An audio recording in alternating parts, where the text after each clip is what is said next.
సకాలంలో వర్షాలు కురిసి పాడి పంటలతో దేశంలోని రైతాంగం సుఖ సంతోషాలతో ఉండాలని కేంద్ర రసాయనాలు ఎరువుల శాఖ మంత్రి హన్స్రాజ్ గంగారాం శ్రీ వెంకటేశ్వర స్వామిని ప్రార్థించినట్టు చెప్పారు.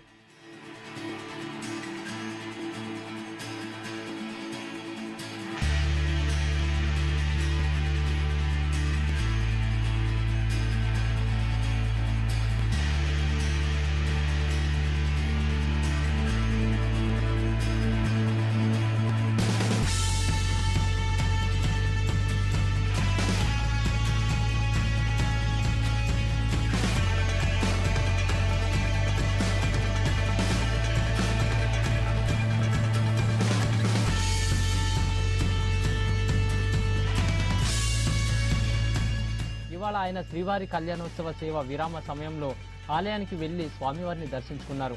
ఈ సందర్భంగా ఆలయ అధికారులు మంత్రికి ప్రత్యేక దర్శన ఏర్పాట్లు చేసి దర్శనాంతరం స్వామివారి తీర్థ ప్రసాదాలు అందించారు.